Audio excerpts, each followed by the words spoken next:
이곳에서 이번 AI 시대 한국인 생존 프로젝트 기억력이 권력이다.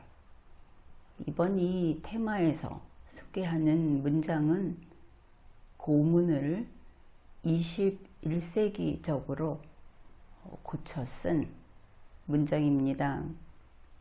다시 쓴 것입니다. 제3강입니다. 군자는 친하기 어려워도 멀어지기는 쉬우며 소인은 친하기 쉬워도 멀어지기는 어렵다.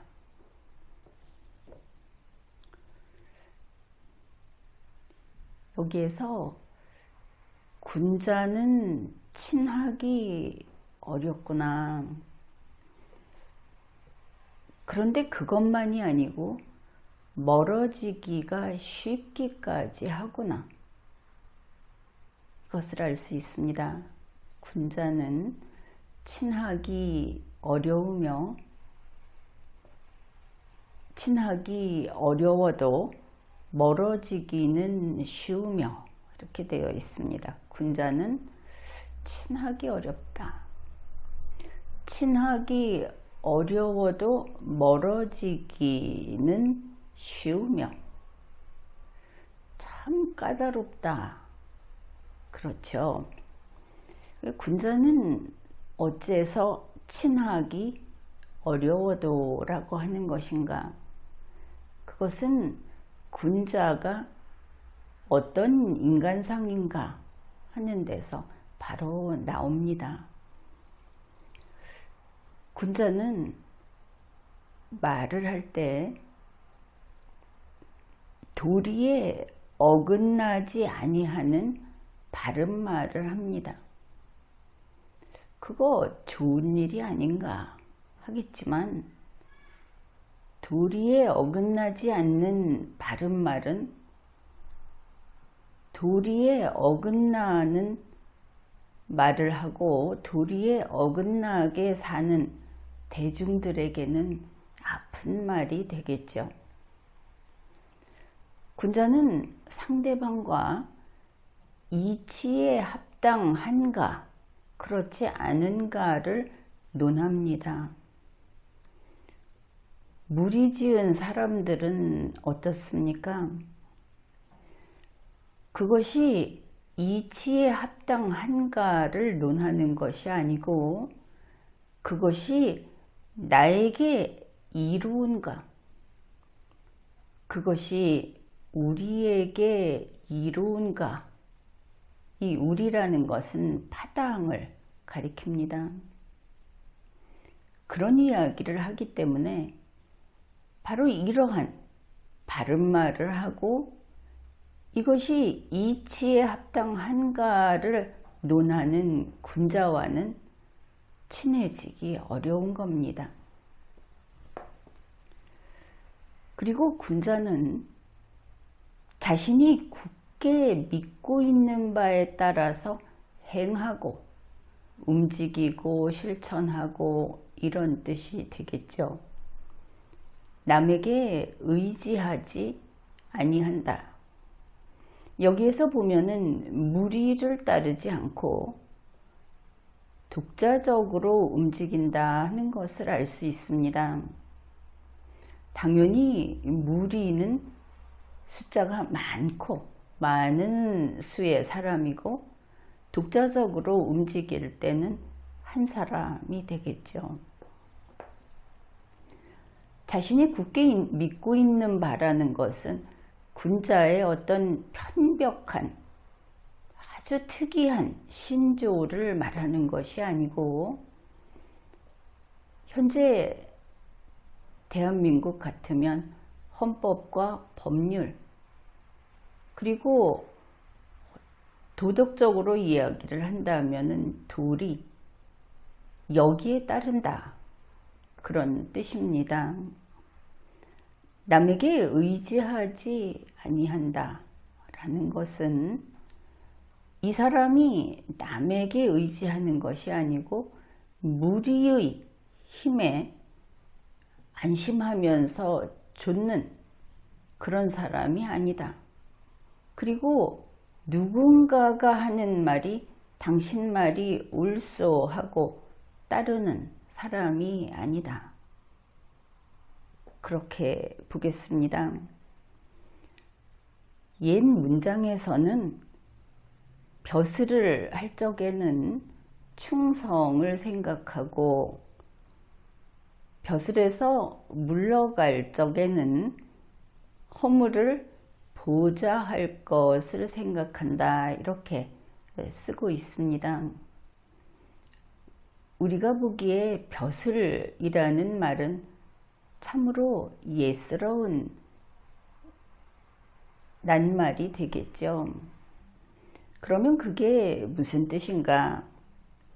공무원으로 벼슬을 한다는 것은 공무원으로 복무할 적에는, 공무원으로 국민의 공복으로서 일을 하는 동안에는 이렇게 되겠습니다. 그때는 충성을 다할 것을 생각한다.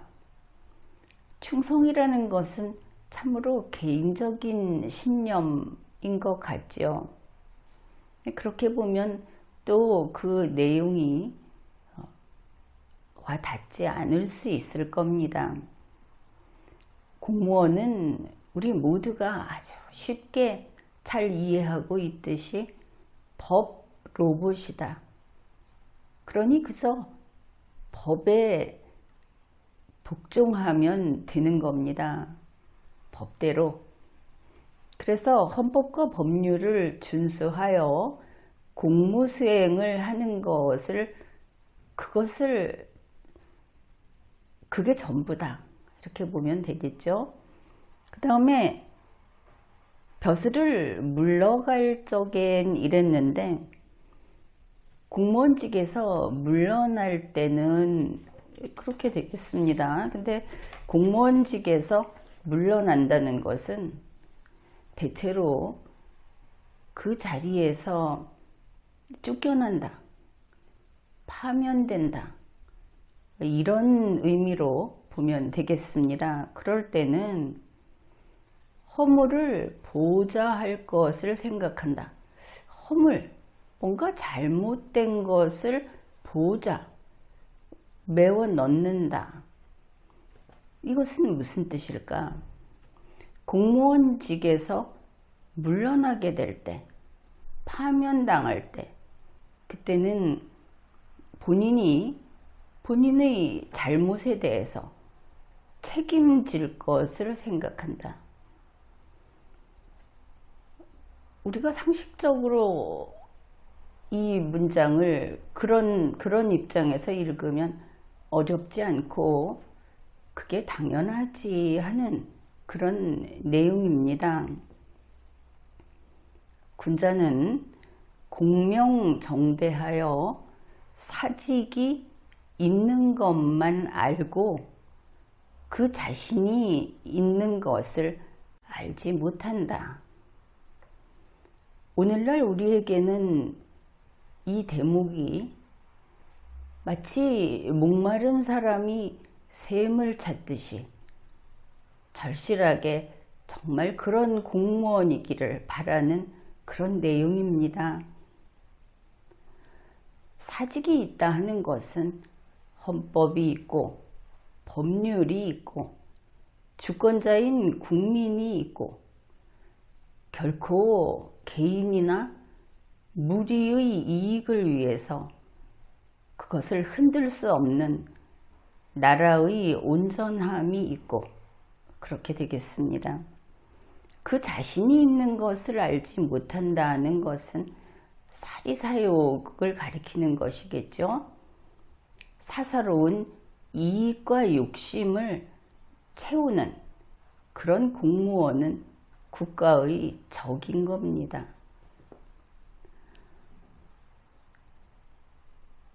그래서 군자는 친하기 어려워도 멀어지기는 쉬우며 이렇게 이 부분을 간략하게 살펴보았고, 그 다음에 소인은 친하기 쉬워도 이 부분을 보겠습니다. 소인은 흔히 도량이 좁고 간사한 사람을 일컫는 그런 표현입니다. 그런데 이런 소인이 곳곳에 있고 많이 있고 하다면 참으로 걱정이 되는 것이죠. 소인은 친하기 쉬워도, 이 소인이 어떠한가 하면은 간사하고 아첨을 잘하고 남에게 아부를 하면서 용납되기를 취한다. 이 용납된다 하는 것은 상대방이 너그러운 마음으로 이 소인이 하는 말이나 행동을 받아들인다. 너그러운 마음으로 용서한다. 그것이 용납된다는 뜻입니다. 그러고 보니 오늘날에 굳이 공무원을 말하지 않는다 하더라도 개인이 배려를 요구하는 사회, 그것이 오늘의 한국이 아닌가. 그렇게 보았을 때는 그야말로 소인의 천지가 된 것인가 하는 생각도 하게 됩니다. 소인은 권한을 도적질하고 권세를 부린다. 이것이 직권 남용, 권한 남용, 공무원이 아닌 경우에도 갑질이라는 것이 되겠습니다.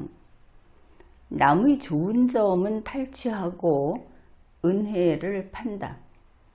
남의 좋은 점, 남의 공을 가로채를 뿐 아니라 남의 것을 먼저 보고 먼저 움켜쥐면 그것이 약은 거다. 이런 생각을 하고 이렇게 행동하는 사람, 그가 바로 소인이다. 그렇죠. 우리 주위를 둘러보면 뜻밖에도 먼저 보는 사람이 임자다. 일단 내 입에 넣고 보면 그 다음에 상대방은 돈을 들이고 시간을 들이고 힘을 써서 그것을 다시 되찾아야 하는 이런 일들이 많이 벌어지고 있습니다. 그렇게 하여 되찾은, 원래 온전히 자기 자리에 있어야 할 것을 다시 그 자리에 오게 하는데 그 인생을 소모해버리는 타인은 얼마나 큰 피해를 입는 것일까. 이런 일들이 빈번하게 벌어지는 나라는 얼마나 소모적인 국가인 것인가. 이런 생각을 해야 하겠죠. 은혜를 판다는 대목은 섬찟한 느낌까지 듭니다. 그 옛날에 언제입니까? 1392년 그때 이미 은혜를 판다. 이 소인이건 군자건 일단은 공무원을 두고 하는 말들이 아닙니까? 일반 백성에 대해서는 이러쿵저러쿵 하지도 않으니까. 그런데 그때 이미 공무원 중에 이런 소인인 공무원이 있었다는 것이고, 이러한 소인인 공무원이 오히려 왕의 눈에 들어서 높은 자리에 오르고, 그리고 지위가 2인자까지 이르는 일도 있었고, 이렇게 되면 이 은혜를 판다는 것은 참으로 해묵은 술수로구나 하는 생각을 하게 되죠.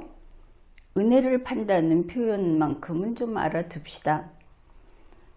은혜를 판다는 것을 한자로 우리가 시장 이런 말을 할 때 쓰는 시자를 쓰고 은혜, 은자를 씁니다. 시은. 은혜를 베푸는 것은 좋은 일이겠죠. 그런데 소인이 은혜를 베푸는 것이 아니고 은혜를 판다고 했습니다. 무엇인가를 판다는 것은 그 대신 받는 것이 있다 이렇게 되겠죠. 그 시은이 뭐냐?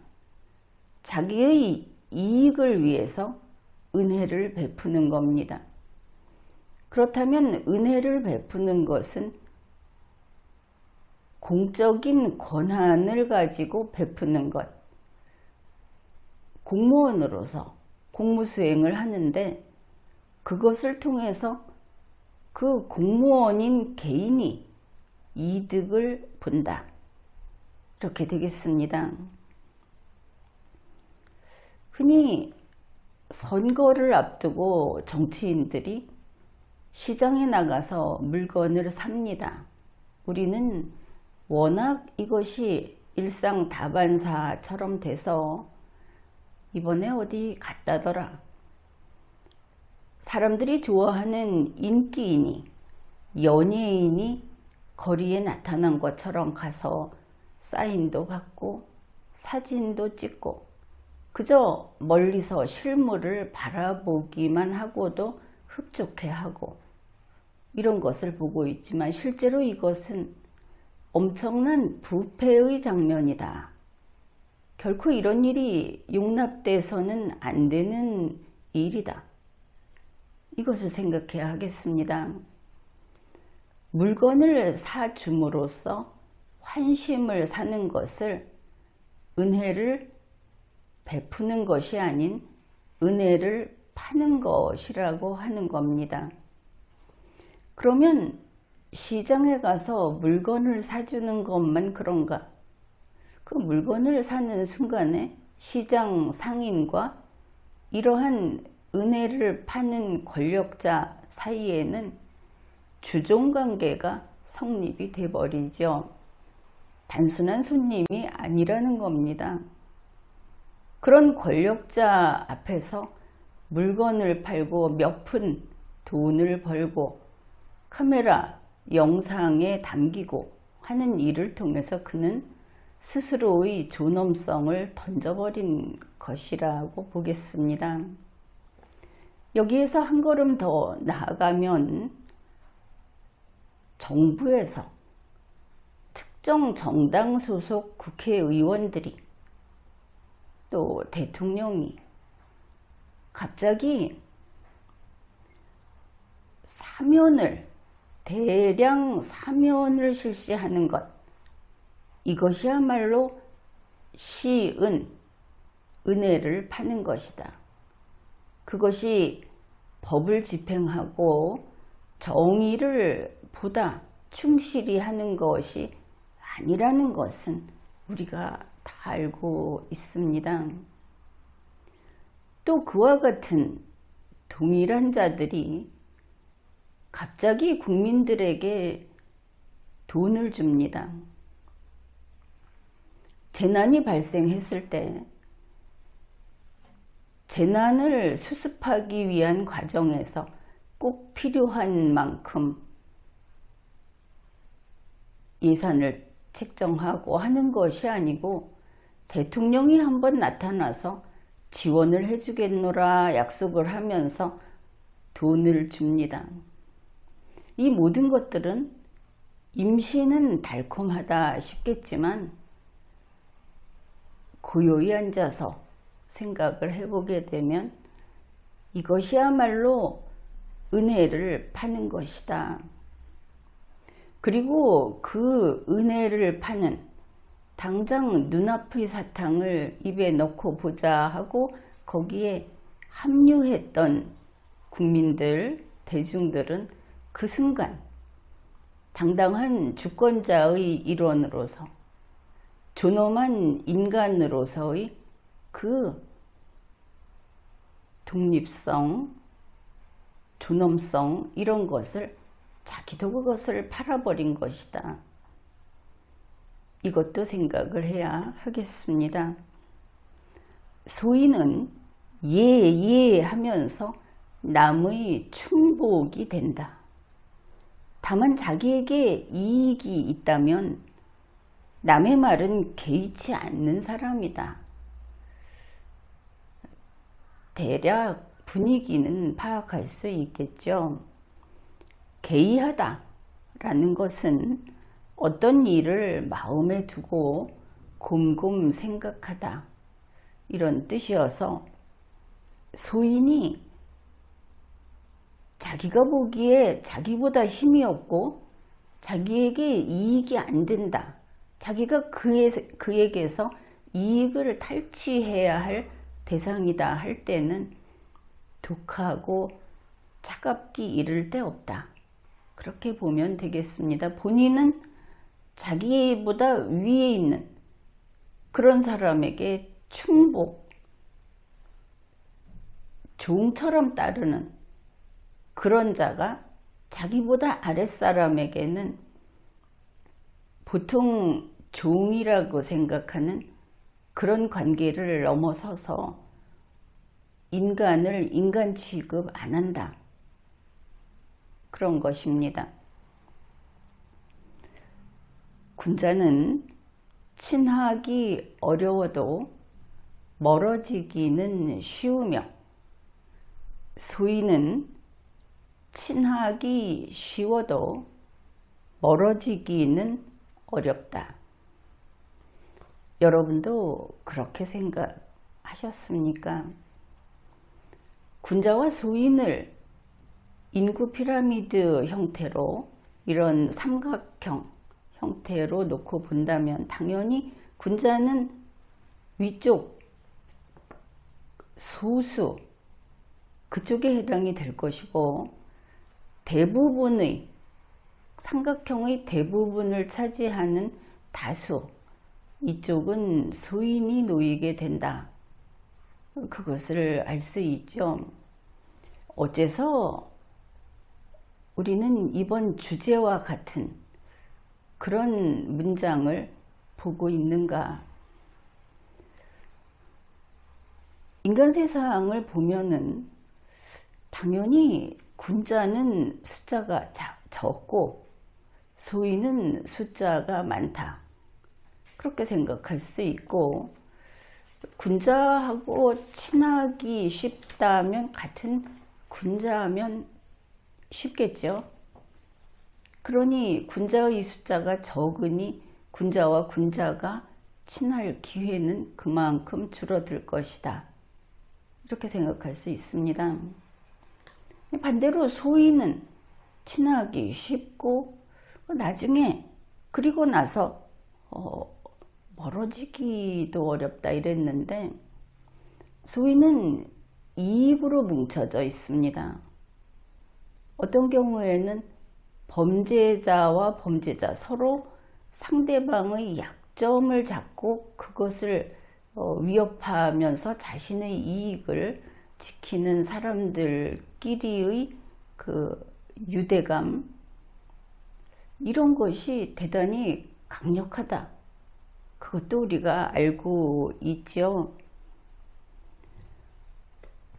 또 군자는 끊임없이 배우고 자신을 수련하고 이러지만 소인이 되기 위해서 같은 일을 하는 사람은 없을 거다. 그것도 알 수 있습니다. 자, 이렇게 이번 주제를 살펴봤는데 여기에서 우리가 생각할 것은 21세기의 군자는 자격을 갖춘 리걸마인드가 있는 국민이다. 이렇게 봤을 때 우리는 어떤 다짐을 해야 하는가? 살아있는 인간은 배우고 깨달으면서 인류의 진보를 선도합니다. 그러니 지금 배우고 깨닫지 않는 사람은 살아있는 사람인가 하는 것을 스스로 물어야 하겠죠. 그러니 바로 이 순간 이제 다시 시작하는 겁니다. 모두들 우뚝 일어서라. 무리에서 벗어나서 홀로 대지를 굳게 딛고 머리 위에 하늘을 향해서 힘차게 그리고 앞을 향해서 뻗어나가야 한다. 그것이 우리의 다짐이 되어야 하겠습니다. 제 3강 복습을 한번 해보겠습니다. 군자는 친하기 어려워도 멀어지기는 쉬우며 소인은 친하기 쉬워도 멀어지기는 어렵다. 지금까지 리걸마인드 연구소였습니다.